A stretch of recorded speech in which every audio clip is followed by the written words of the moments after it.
बघा मुलांना, आज आपण शिकणार आहोत दशांश अपूर्णांक. काय शिकणार आहोत? आज आपण शिकणार आहोत दशांश अपूर्णांक. याला इंग्लिश मध्ये काय म्हणतात? Decimal fraction. तर डेसिमल फ्रॅक्शन कसा ओळखायचा किंवा कशाला दशांश अपूर्णांक म्हणायचं त्याची व्याख्या आपण इथे लिहिली. समजून घेऊया. ज्या संख्येमध्ये दशांश चिन्ह असतं किंवा 2, पहिली झालं ज्या संख्येत दशांश चिन्ह असतं अशी संख्या, किंवा ज्या संख्येचा छेद कितीच्या पटीत असतो? 10च्या पटीत असतो, त्या संख्येत दशांश अपूर्णांक असं म्हणतात. मग कसा बरं पॉइंट दशांश चिन्ह कसं असतं? तर बघा इथे एक संख्या दिली, उदाहरणार्थ 0.5. हे जे पॉइंटचं चिन्ह आहे त्याला आपण 0.5 म्हणतो, त्यालाच दशांश चिन्ह असं म्हणतात. कोणतं चिन्ह आहे हे? दशांश चिन्ह आहे. बघा या चिन्हाला काय म्हणतात? दशांश चिन्ह. आता मग याचं वाचन कसं करायचं? 0.5. याचं वाचन कसं करायचं? 6.7. आपल्याला स्कॉलरशिपला किंवा वाचन करायला जेव्हा दिलेल्या संख्येचं वाचन करा तर तुम्हाला वाचन करता आलं पाहिजे. आता समजा 6.77 असं लिहिलेलं असेल तर कसं वाचायचं? 6.77. 77 वाचायचं नाही, लक्षात ठेवा. 6.77. आलं लक्षात? आता समजा 3 अंकी आले, आता कसं वाचायचं? 6.चिन्ह इथं दशांश चिन्ह आहे, 778. आलं लक्षात? परत एकदा वाचन समजून घ्या.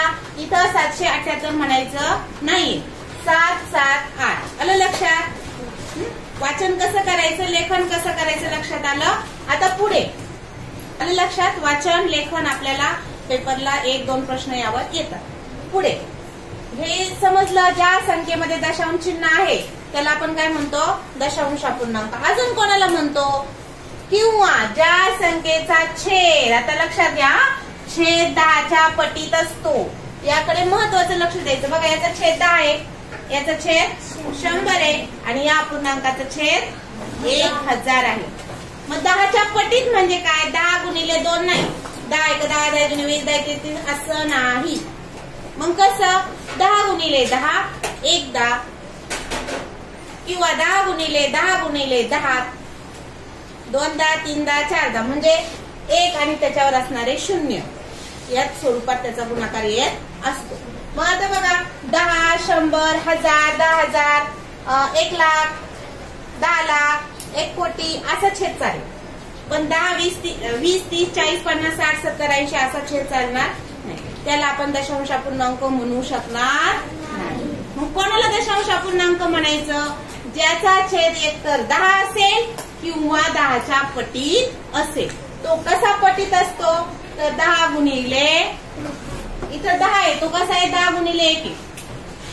इथं 10 गुणिले 10 आहे, इथं 10 गुणिले 10 गुणिले 10 म्हणजे 1000 आलाय. कळलं का सर्वांना? उद्या आपल्याला हा पूर्णांक वाचायला लावला तर आपल्याला वाचता आला पाहिजे, ओळखता आलं पाहिजे दशांश अपूर्णांक कोणता, किंवा बनवायला लावतात दशांश अपूर्णांक बनवा, तर आपल्याला त्यावेळेस तो बनवता आला. दशांश अपूर्णांकाचे वाचन 92 दशांश चिन्ह 08, 92 दशांश चिन्ह 08, 32 दशांश चिन्ह 709, 32 दशांश चिन्ह 709 आणि 303 दशांश चिन्ह 031, 303 दशांश चिन्ह 031. इथं 331 असं म्हणायची गरज नाही, तर 031. याचं कारण असं आहे की हे जे पहिले जे आहेत हे अपूर्णांकाच्या डाव्या साईडला हे पूर्ण आहे, म्हणून याला पूर्ण संख्येमध्ये त्याचं वाचन करतो. 92 32 303. दशांश चिन्हाच्या पलीकडे जे आहे उजव्या साईडला ते अपूर्ण आहेत, म्हणून त्याचं उल्लेख आपण 08 709 031 असं करू. आलं लक्षात? चल पुढचं घ्यायचं.